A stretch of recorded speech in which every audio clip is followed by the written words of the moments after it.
Hello, everyone. Good evening. How are you doing? Good evening.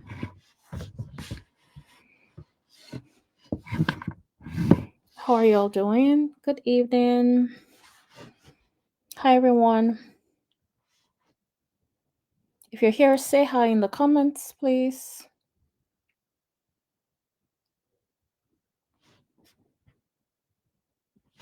Good evening. How are you doing? I hope you're doing great today. Hi, Meg. Good evening. How are you?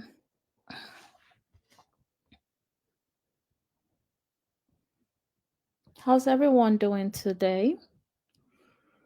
Good evening, and welcome to our live session tonight. If you're here, please, hi. Please introduce yourself in the comments and we can get started for tonight. I hope you're all doing great. It was good to be here.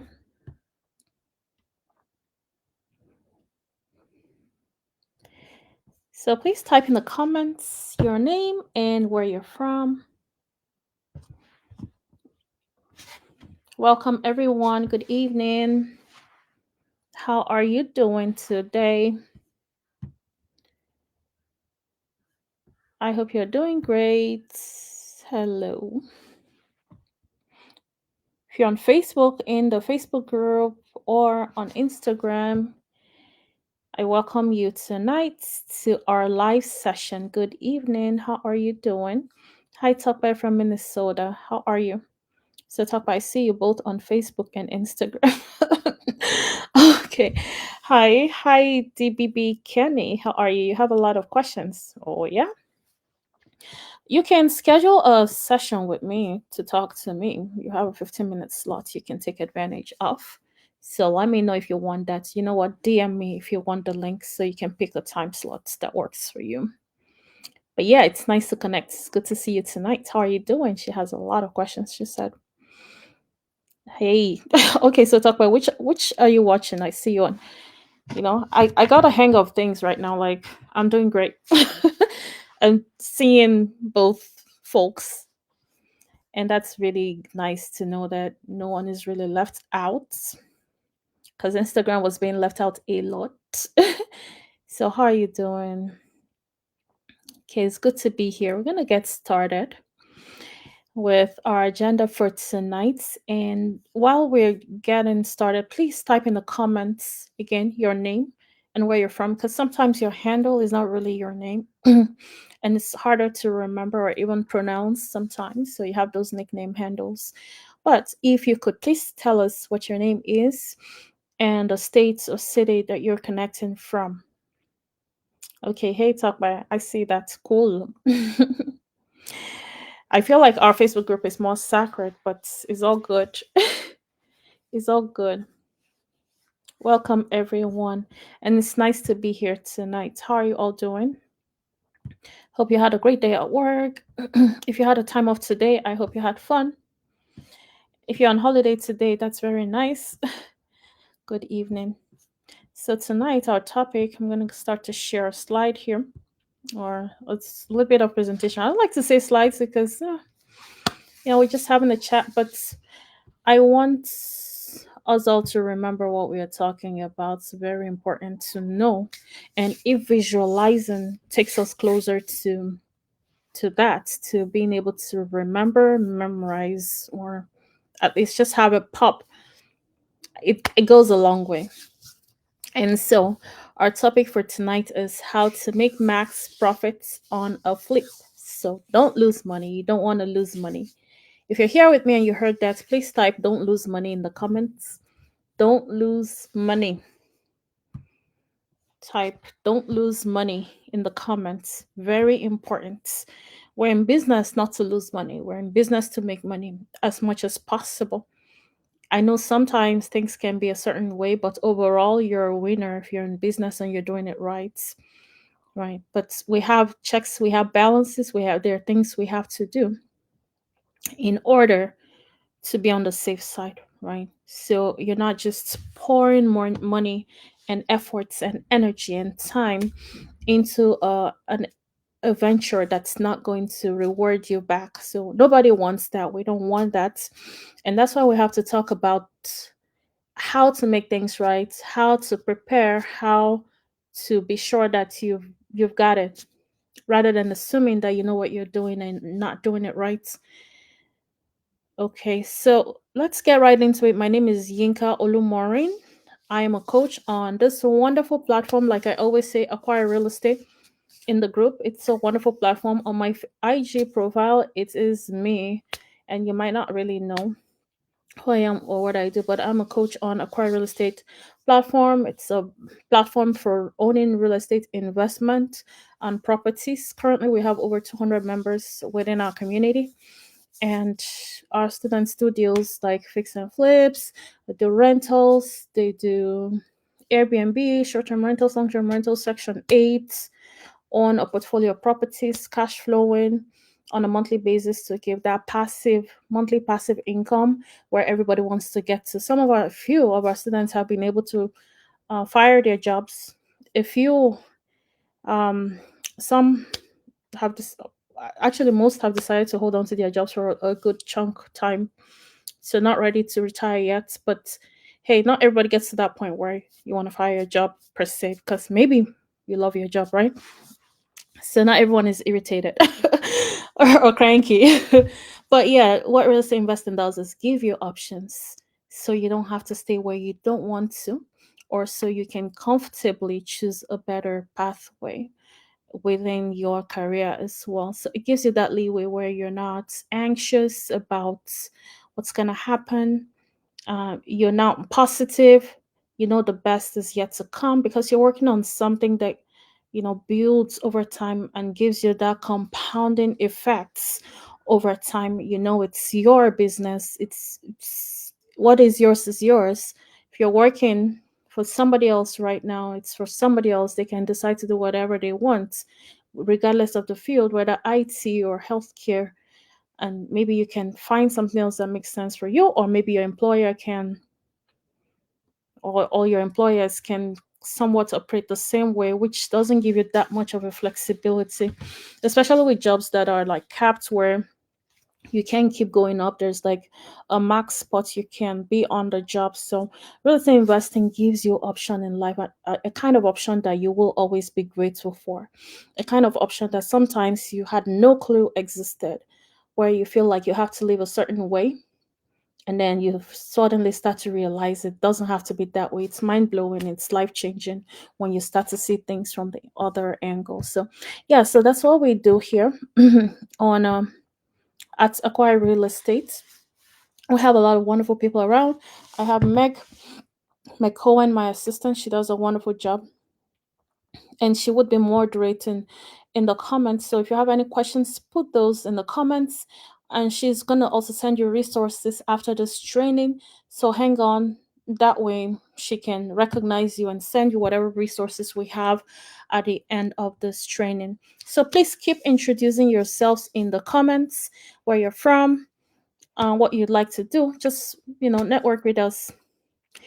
And I'm going to go right into what we're doing tonight: how to make max profits on a flip. How to make max profits on a flip. Okay.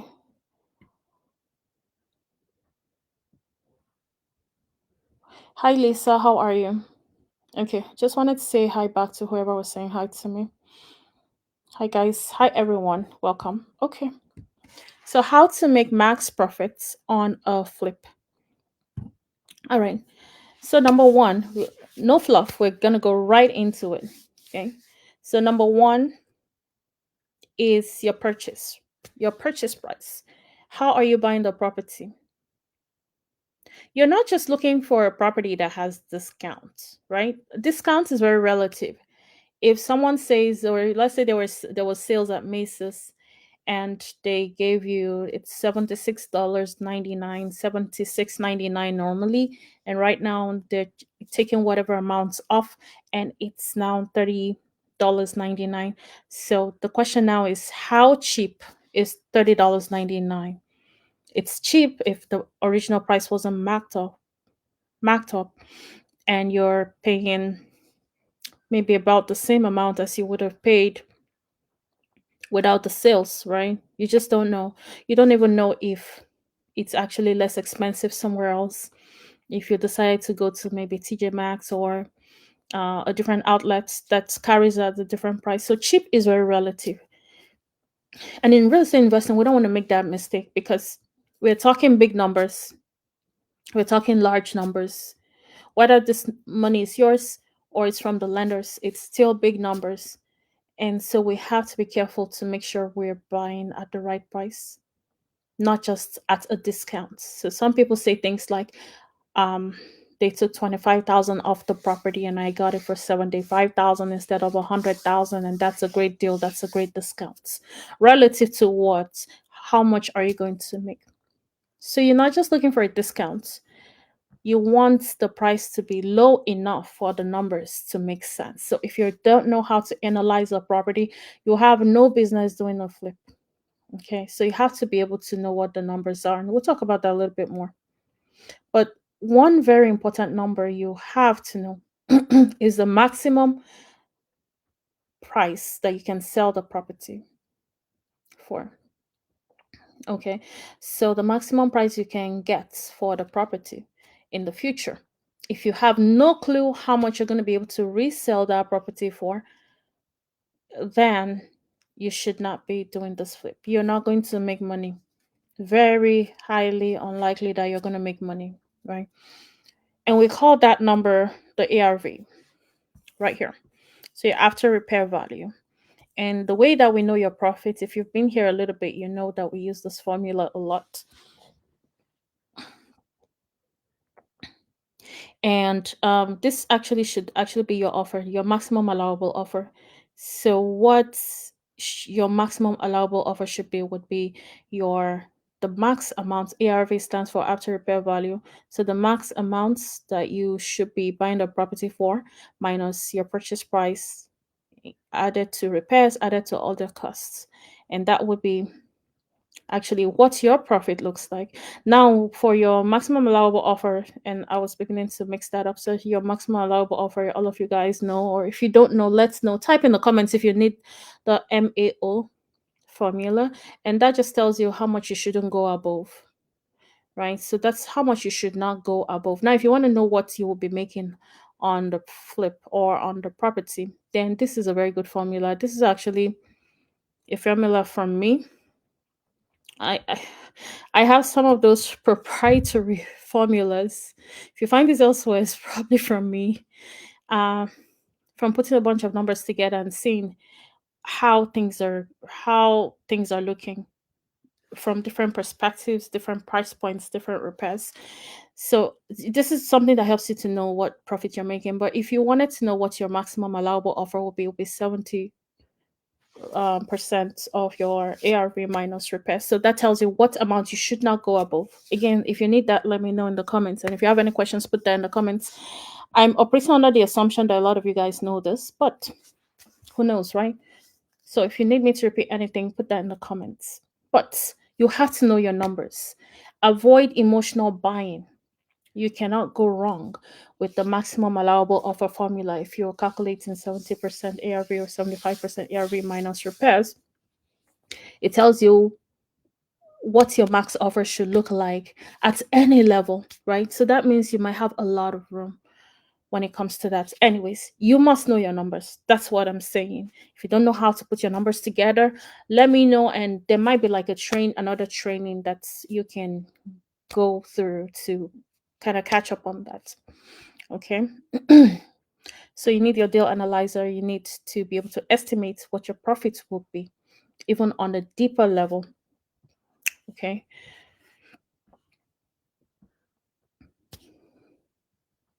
So your price must make sense. Avoid emotional buying. Put your numbers together. If you're lost, ask for help. Number two, your repairs. How to make max profits on a flip. Your repairs must make sense. They must be broken down, right? So you want to break down your repairs. Why do you think that your repairs need to be broken down?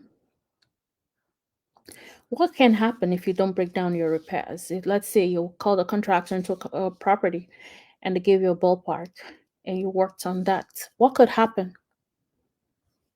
I'm going to see in the comments what you guys are saying. What could happen if you don't break down repairs? Hello. Hi, Toby from Austin. How are you? Yes, we're here learning. What happens if you don't break down your repairs? What's likely going to happen? Who's here? Have an idea. Okay, sometimes the comments are delayed. I don't get them until maybe after a while, but I will come back to it if you're typing something. So if you just have ballpark and it doesn't tell you what each component is going to go for within the property, then definitely the contractor is going to come back and say that a couple of things were not included in your estimates. You're going to spend more money on that project and you're going to make less money as profit, right? So the repairs must be itemized, must be broken down for each component. It needs to make sense, okay? So you need to analyze correctly. The other thing with repairs is you need to have room. What we call contingency. Contingency says you're given, let's say your repairs is at $50,000 and you want to put a 10% contingency on there. 10% of $50,000 is 5,000. So you need to at least have 5,000 extra as contingency just in case, just for miscellaneous, and that puts you at 55,000, right? So you must have contingency. I would say minimum 10% if you have experience, and at least 20% if you don't have experience. If that's your first project, to avoid all this wonderful things from happening, you need at least 20% room. Okay, if that's your first project. So your repairs must be broken down and you must have a contingency. You hear about people losing money in real estate. Now, the reason we're here is so that you don't lose money in real estate, so that that's not your story. It's not a joke. It's not trial and error. Okay. Yes, we have successes. We've produced a lot of those and we continue to have success, but it's not without the work of putting your numbers together and analyzing deals the way that you should. It's not a hard thing to learn. You just need to dedicate and learn. You do what you got to do. Just the same way you get oriented at work is the same way you get oriented in real estate investing and learn whatever formulas you need to learn. It's not as hard as school math, or it's not advanced math or statistics. It's just really common sense for business, right? You know how to add things together. You know how to punch in numbers into a calculator to see what makes sense for your business to make profits. And that's what we're doing here. Okay. So you need that contingency, you need extra room so that you can make a good chunk profits on your deal. Because sometimes people come from wherever they're coming from into coaching and they're like, I did a bad deal. Or they talk about bad deal and it's from, previously where they were not looking at numbers the way that they should. Maybe somebody held your hands and said, let's do this together. I have experience, I've done this and all that, and then it just didn't work out the way that you guys expected. At least from here, actually, you can start to see why that could have been. Okay, so you need your contingency. The other thing you need to do is to properly vet your contractors. Okay, there are a lot of contractor issues right now. Like people have issues with contractors whenever someone's trying to get into real estate investing. One thing they always talk about is how about contractors? One reservation, one fear is always about contractors. How about contractors? Contracted this, contracted that. In order not to get that hit, you need to be able to vet your contractors. So another resource for tonight. If you need to know how to get the resource on vetting contractors, please type vets in the comments and Meg is going to send that over to you. So in the comment, please type vets in the comments so Meg can send you the contractor vetting resource. Okay. So type vets in the comments. And if you don't get any of your resources for any reason, you want to message me or Meg and we'll send that over to you. But you got to type in the comments and not wait till after the live session. So type vets and that way you get it once and for all. Okay. All right. So you got to learn to vet your contractor. Okay. So very important. And then the other thing you want to do in order to make max profits on a flip is don't over renovate. This is really important. Don't over renovate. You're doing unnecessary things to a house, right? You're going for higher end materials rather than contractor grade materials. You're going for a high end kitchen in an average location. You're wasting the money. The property is not going to appraise for higher than whatever the comps are in that area, which means whatever the comparable properties are in that area. Highly unlikely that you're going to get a pass mark for that, because the way that they evaluate your property is by comparing other properties to yours. If other properties have nothing like what you're doing and you're just going crazy and adding things, it'll be out of your pocket. It'll be at a loss. So you don't add things and hope that your property will sell for higher than the other properties in the neighborhood. Okay, that's not a realistic expectation. Okay, so let me ask you guys this. If you only had $10,000 to improve a property, where would you spend it? If you only had 10,000, if you only had $10,000 to improve a property, where would you spend it? Because we're saying don't over renovate, right? If you had to pick and choose, I'm gonna do this, I'm not gonna do that. I'm gonna choose some preferred areas of the property and I'm going to take it easy on some. So have some kind of guidelines on where to spend your money. If you only had 10K to improve a property, where would you spend it? That means what is that one upgrade you always think would be worth it?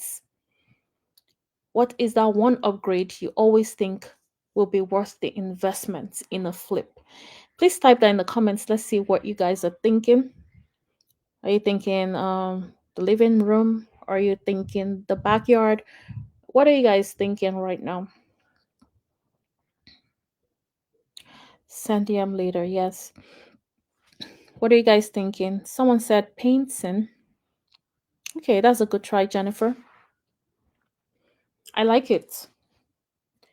I think it makes sense. Yes, so somebody else says, Adipawale says kitchen or bathroom. Are you asking or you're telling us? Kitchen or bathroom? Where would you put that money? 10K.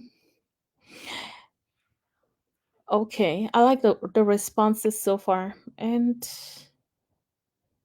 it makes sense. Living room. Someone says living room. Hmm. Someone Instagram says living room and kitchen. Cool. That's cool. Okay. So if you who makes the home buying decision? Okay, let's just be random right now. If you had a couple, let's say a married couple, right? And they wanted to buy a house, who do you think makes the buying decision? The guy or the girl? Someone says basements. Okay, good inputs. I like that. Who makes the buying decision? The girl or the guy? The lady or the gentleman? The man or the woman? Who makes the buying decision?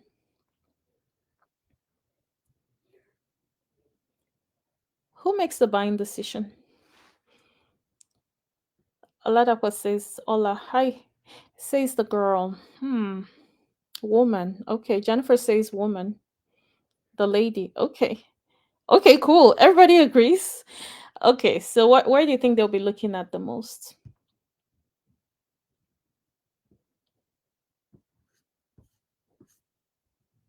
And that's a gross assumption, really, because I know things are changing these days, and people can put forth an argument and say everybody does this, everybody does that. I get it, but still very realistic. Someone says wife, lol. Yes, that's actually true, right? We always have our way. Exactly. So I'm saying kitchen, kitchen. That is true. Wife, woman, yes. So we're all glued to the kitchen. And you can see how like all the influencers are renovating their kitchens and we're like, I gotta do one too. So yes, we are responsible for the buying decision. Even if the bathroom is like spectacular and the kitchen is bad, the woman wouldn't go for it. The guy might. But the woman won't go for it. And the kitchen is one of the most, if not the most expensive aspects or the area of the house. So definitely want to spend that money in the kitchen. But I also agree with painting because painting is one of the small things you can do to dramatically improve a property. So I agree. There is a resource actually after this also. It's the upgrade resource where it tells you where to really put your money and what kind of return on investments you're going to get if you put efforts or if you remodeled a certain aspect of the property and what to expect. So wait for that so you can get that resource as well. Since I call it the upgrade resource or upgrade versus ROI or return on investment you get by upgrading certain areas of the house. Okay.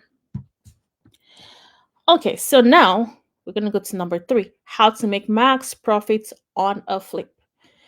Okay, so timelines are very important. Again, you snooze, you lose, right? Timeline. You gotta be on time on this project. Why do you guys think you gotta be on time on your projects? On a flip, for instance, what are the issues we're facing or you're likely gonna face if you're not on time? What are the costs involved with timing on projects? Okay, type those in the comments while I do what I have. I know you might have other opinions too, so I want to hear them.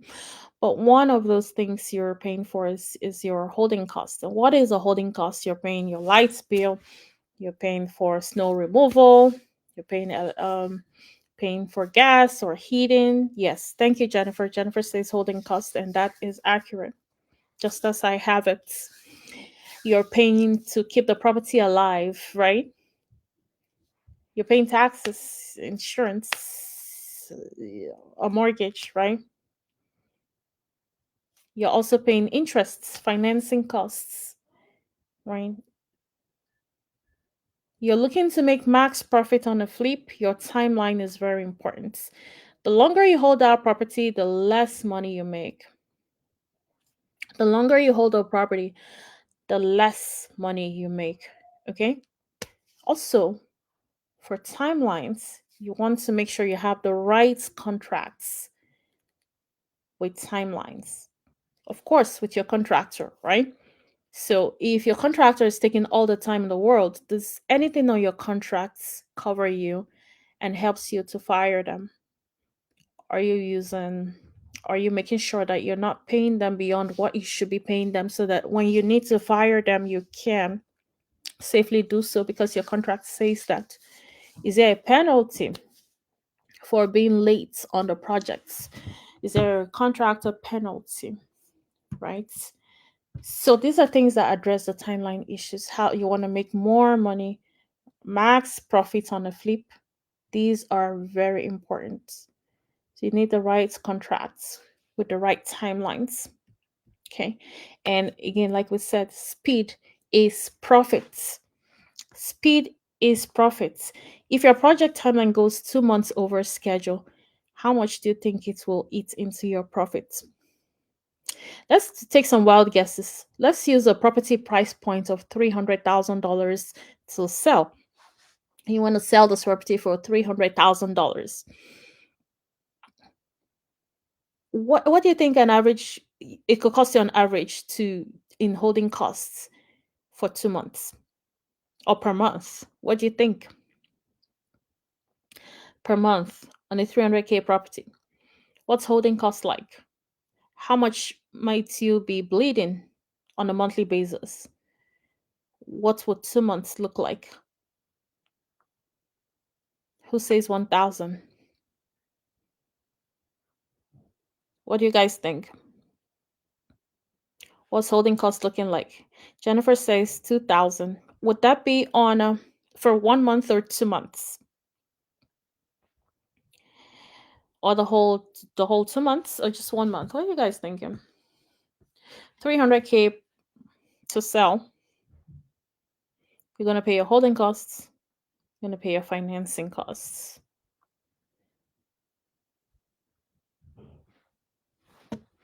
Any other inputs? 1 month. Okay, for 1 month, 2,000. I think so. I mean, I think maybe 2,500.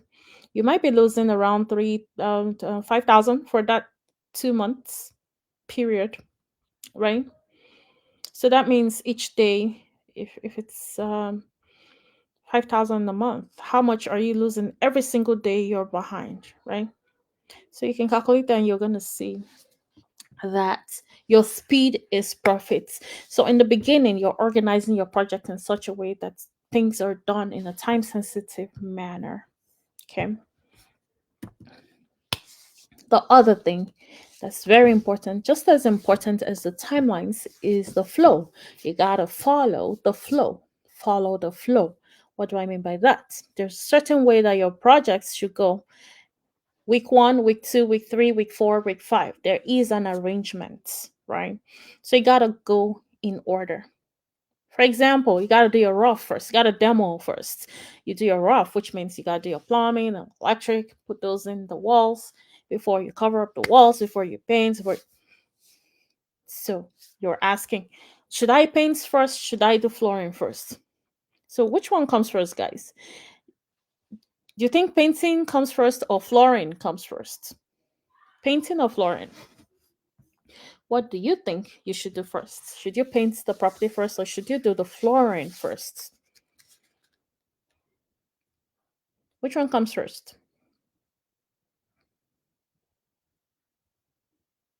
Painting? Flooring? What do you think?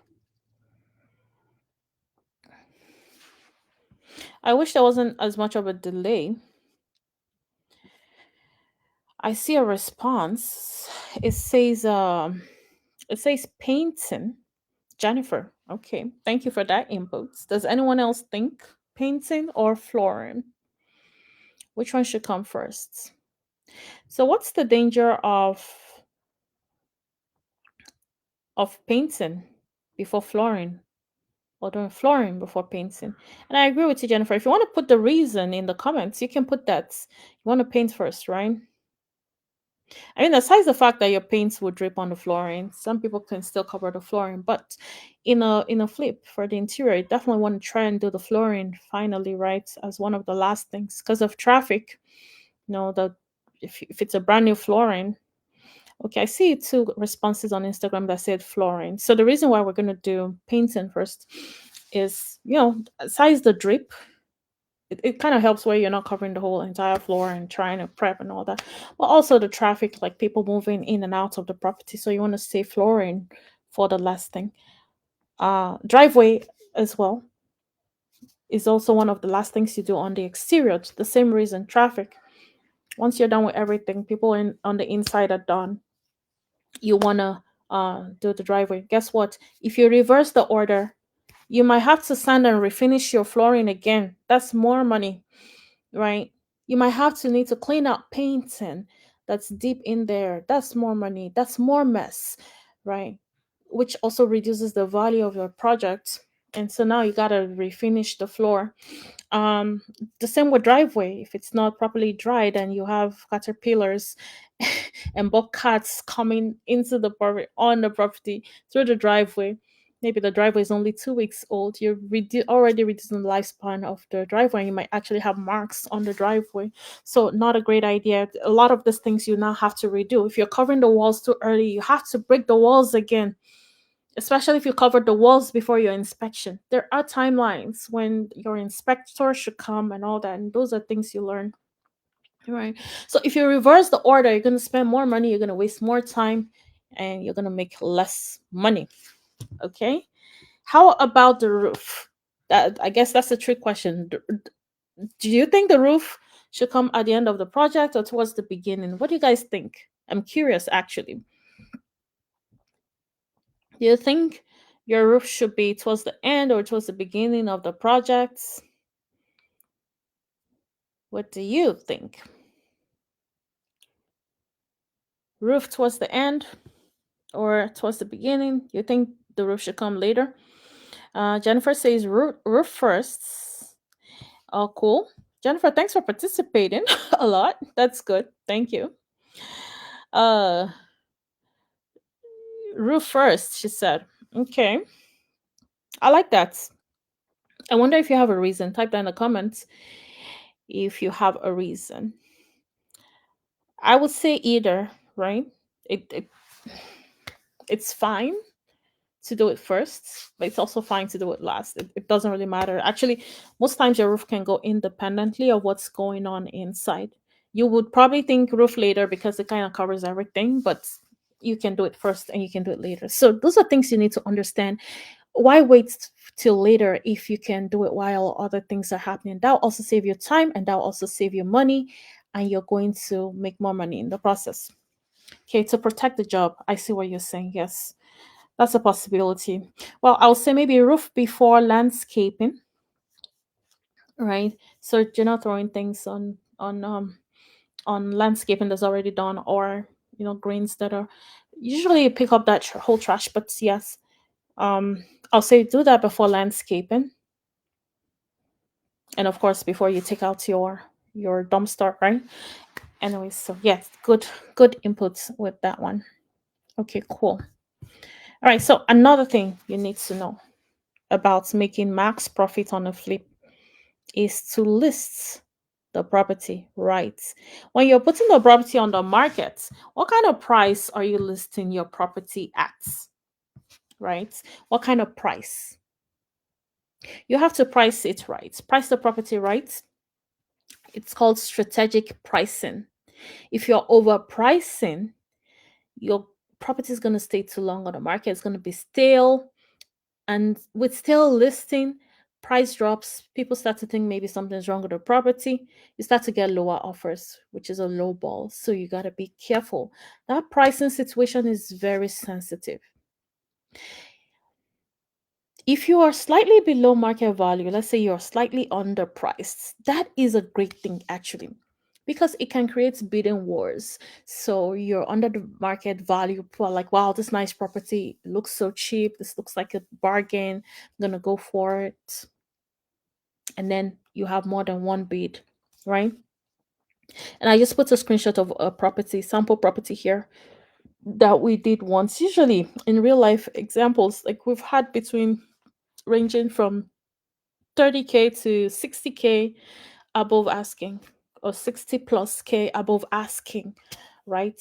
because of the strategy. The strategy works a lot of times because there's no way you can list a good property at a good price that it wouldn't sell. Right? So sometimes what's tricky is the price right. So you got to make sure that you're really trying to list below market value so that you sell quickly. Trust me, if you're listing below market value and you're thinking you're listing below 10K, you're losing some 10K, you know what? The truth is, if it sells at that below market value, that means it probably would have dropped to that value anyways, eventually, right? It probably would have dropped to that exact price. So it wins all the time. But rather than it dropping eventually after a month or two, where you have to, you know, now start dropping the price from going higher, you're saving time by going off the markets earlier by listing low. So listing low, in my opinion, always wins. Okay. Because pricing is based on market demand. If they don't want it, then they don't want it. If they want it, then they want it. Then many people want it. Then they're bidding higher than asking. For example, this property right here was listed at 269,000, um, and it ended up selling for 300,000. Went under contracts in about 2 weeks, and ended up, and that's because we had a bunch of offers that we were waiting. Give me 3 days to bring my offer in. Give me this, give me that, and by the time we put everything together, ended up going for the offer that made sense and had to say, hey, everybody bring in your offer by the end of business day on X day, and then you get more offers, right? So you're able to choose the best offers, and this offer actually had no inspection on it, so it was good through and through. They just were wanted to go ahead and close. So this strategy works a whole lot of times. I could attach a good chunk of screenshots to you guys to see that listing slightly below market value wins all the time. So definitely keep that in mind as far as pricing goes. Okay, do you get it? If you're with me, type get it in the comments. Let me hear from you guys. Type get it. Get it. Get it. Do you got it? Do you understand?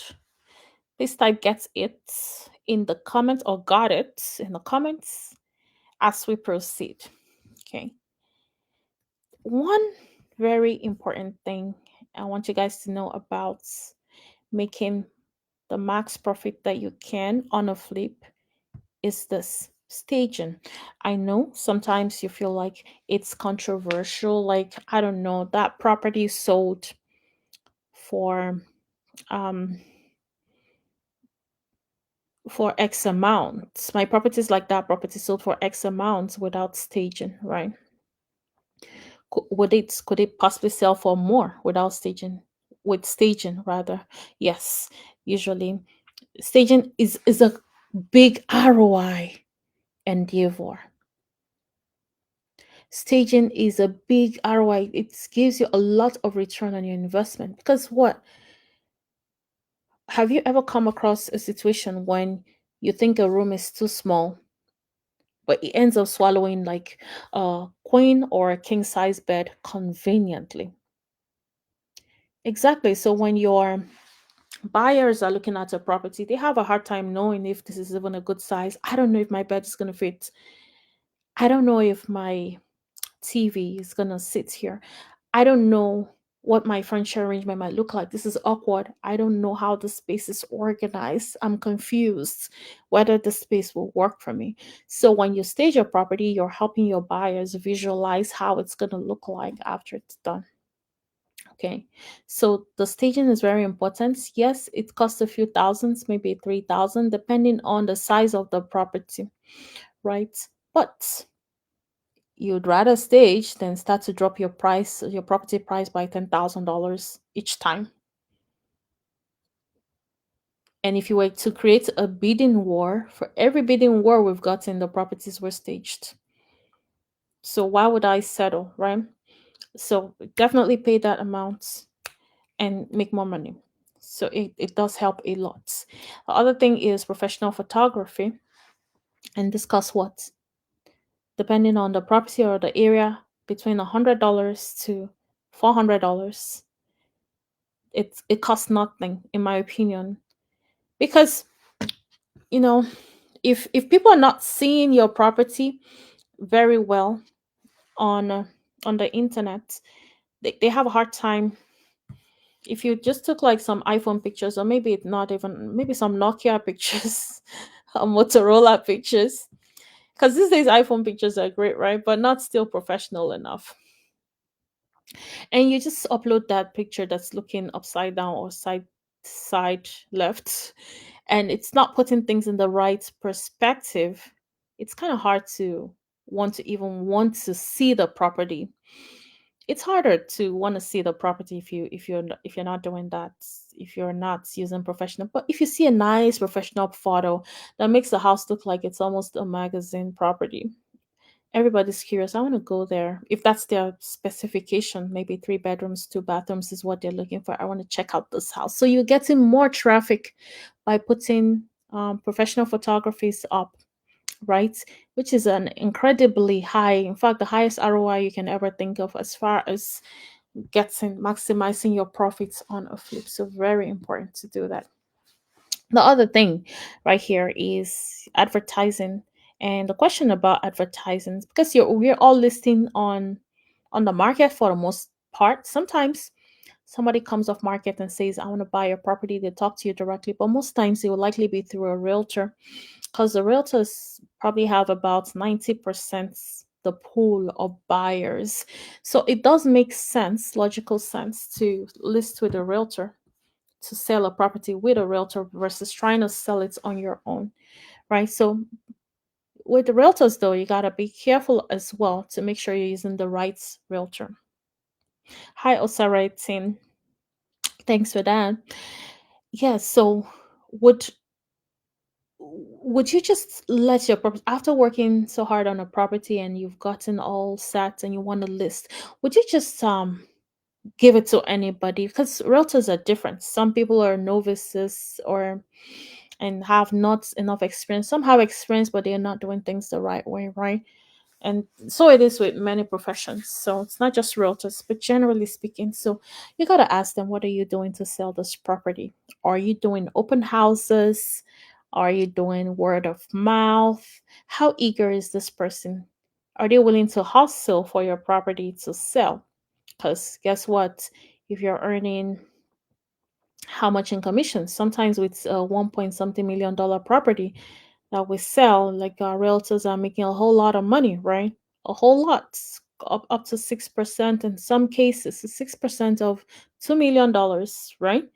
So what are you doing to sell I put the numbers together. I did the deal. I took on the risk. I made sure everything was going in order. My flow was great. I knew what had to happen before what. And so you are coming to sell. You bet you're not just going to be listing this property and going to relax and while you make maybe a lot more money than me. And trust me, I'm not beefing. I'm just telling you what's factual. If you're a realtor here, this is what's going on in the mind of a real estate investor. They put in a lot of time, effort, energy, and sacrifice into getting a property ready to flip. So if you're a realtor, what are you doing to market the property to make sure it's selling? Because either way, you're going to make profits. But the person who's taking on the risk, depending on their numbers, they might not be making a lot, right? So make sure you understand what your realtor is doing. Are they doing open houses? Are they talking to people? Are they maybe sharing flyers in certain schools and to parents? Or what are they doing? Do they even have potential buyers? Do they have a buyers list? Do they have a buyers pool? These are very important things for you to know. Okay. Okay. Now, one thing before we go into your resources for tonight is to know that you don't want to take a loss. Okay. You want to have an exit strategy. You don't want to take a loss. Okay. You want to have an exit strategy even before you buy. You want to have multiple options. If this property doesn't sell as a flip, what else can I do with it? If you only have one option, then your numbers have to be extremely conservative. Extremely conservative. You got to plan to sell low, and you'd rather be surprised that, oh yeah, it sold a lot higher than I thought, than for you to assume it's going to sell at the max price, right? So if you don't have, and that's very common to not have an exit strategy for higher price points properties, you just have to sell what you have to sell because they probably won't work as rentals. They probably might not meet some criteria. So you want to make sure that you're covering yourself by having exit strategies. Definitely more ideal to have uh, a, a worst case scenario plan, which can be many different options. And that helps take away the pressure. Because I know some people are afraid of real estate investing because they're thinking about the risks, or what if this happens? What if I'm not able to sell the house? What if I make mistakes? And they never start anything, they never do anything, they never try anything, they never even try to put numbers together to see what's making sense. If that's your problem, why are you not putting numbers together and making sure whatever you want to do is selling at the lowest value ever? Right? That's the least you can do for yourself, rather than just saying no, I'm not going to do that. Okay, so that helps to take the pressure away. Right, now onto our resources for tonight. Please type resource in the comments if you want smart renovations that give you maximum return on investment on upgrades. So type resource into the comments if you want to have the list, or actually the order, and what kind of return on investment it gives you percentage wise when you do certain upgrades, what to expect. So type resource in the comments if you want that resource. And also, if you want to go into coaching and you want to get started and doing your first property, you want to type coaching in the comments. The coaching program is for you if you're looking to buy properties, you're looking to sell, you're looking to, maybe you don't want to buy and sell, but you want to buy and hold, you want to have a couple of properties that give you monthly passive income. So we cover things like wholesaling, fix and flips. If you wanted to do construction, new construction down the line, you want to do rentals, and if you want to do things like Airbnb, Section 8, midterm rentals, Airbnb short-term rentals, those are the kind of things we do. Okay, so mainly focusing on residential, so 1 to 4 units is really where our niche is. Residential, single family property, duplex, triplexes, and fourplexes, right? So the residential niche, and we're very newbie oriented because residential is easier to get into for the most part than commercial, right? So some of you guys are thinking apartment complexes and all that stuff. Good. If you want to do syndications, go ahead and do syndications. But if you want to start with what you have, when you're thinking no money down or no money out of pocket, it's easier to do that with single families or um, 1 to 4 units than it is to do with 5 units and up, which are considered commercial. And the analyzing is very easier. It's a lot easier to get started with, a lot easier than commercial. So those are some of the differences. Before you start to talk about cap rates and all that stuff, you want to learn how to analyze ARV and repairs and all that. So you have a softer landing with that, with residential. And so I'm an advocate for residential. You can also achieve your cash flow goal a lot easier in residential. I said so. Because yeah, if you had a 10K monthly plan like I have in that training for the year, if you can put in the hustle, you would be at 10K, right? But in an apartment complex, to make 10K monthly, gotta really be a deal that has a lot of equity in it, and usually they don't get sold with that kind of equity. So you can exponentially increase your cash flow with residential than on a per unit basis than commercial. So that's my thought. Yeah, well, it's newbie oriented, so it's gonna be easy to understand the material. You're gonna know how to analyze and choose a property by the third week. By the sixth week, you're gonna be able to secure a rental deal or a flip or whatever deal you want to secure at that point. You set up your LLC. Very important to do things the right way. Anyways, type coaching in the comments. Also set up your business credits. And you're typically, if you have good credit, 700 plus, maybe you can even raise up to 100K. I've seen some of our coaching students raise 200K and more, but with like 800 credit and whatever. If you're lucky to have that, good. You just don't want to watch your credits and not use it to make money. Don't be just happy having a good credits remarkable and you're broke. So stop that. So you want to use your credit to leverage on business credit funding so you have down payments and you can do no money down real estate investing.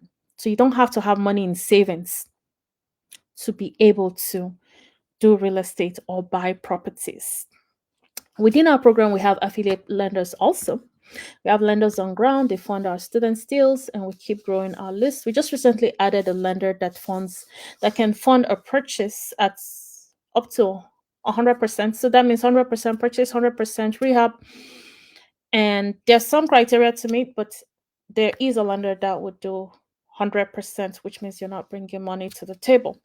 However, of course, there would be some criteria that you can go through. But imagine not and one of the criteria is really experience. So imagine that you had to do something for the first and the second one, and maybe you leveraged other resources for the down payment. That's not your savings, your own money. And then going forward, you start to use this lender who would cover you at 100%. It means that you're not limited in how many deals you can do a year based on funding. So funding is not your problem really. You got to understand knowing what you're doing is the problem. If you don't know what you're doing, you shouldn't do it. Don't touch anything. Don't do anything. If you don't know what you're doing, it's taking a big risk. So don't do that. So, but we have lenders on ground. We also have a deal flow that our Meg works on also to put deals in there that's 40 estimated pre-analyzer $40,000 and up, and we've made the criteria to meet those requirements for those deals actually stricter so that it's working right. So we have our deal flow portal, which is a portal that our students go onto if they're signed up, where they get deals that are already estimated to generate $40,000 in profit and up. So it really cuts down the work for you, where you're seeing results more quickly. And yes, so type coach in the comments, but let me also set expectations. There's work to do. Contribute your quota to your business and you'll be okay. We're here to help your efforts yield results. If you don't have efforts, there's no results for you. So you got to put in the efforts, but you get all the help you need, the kind of results to be able to get those kind of results that you would be proud of. Okay. You also get direct guidance on projects like flips, like everything we went through. I mean, it's hard to go into details on each component, like vetting your contractors, what components your contractor documents should have to cover you, right? What kind of contracts should you have? Everything is a lot. Our students have so many resources, so many. And if I give you half of what they have right now, you're going to run away. But it's in stepwise fashion. So you have what to do day one, day two, day three. But good thing is you have those resources, you have them. When you need them, you pull them and you use them on your deals. And you also have that one-on-one help as well and the right guidance. So yes, type coach in the comments. I just had to go into that. And also it's lifetime membership. You don't get kicked out. We don't kick people out of our coaching. Isn't that amazing? But we have limited availability. So we're not always accepting. So for now, there's some spots on the calendar. So type coaching in the comments. If you want to say hi to everybody here, please say hi. I'm just gonna look in the comments and say hi to you guys. And that will be a good night's kind of hi. Hi Stella. Hi Kemi. Hi Quinn. Hi Sylvia. Hi. I spoke with you. I spoke with you recently. Hi Shami. Okay, Sylvia says the game changer investor. You're eloquent and articulate, intelligent, beauty and brains. Just me, the go-to leader. Oh my goodness, Sylvia. Like my head is exploding. Thank you so much. All right, thank you everyone. That's my Facebook group. And someone says send your DM. Okay, that's Meg. Meg is on there on Instagram as well. Okay, copy this. Got this. I'll send you a DM later. Okay, so that's Meg replying. This is Don Marco. Hi everyone. Hello. Hello Toyin. Hello Kemi. Hello Shami. All right, thank you everyone for being here. It was nice being here. Good night, and I'll see you at the next one. Bye.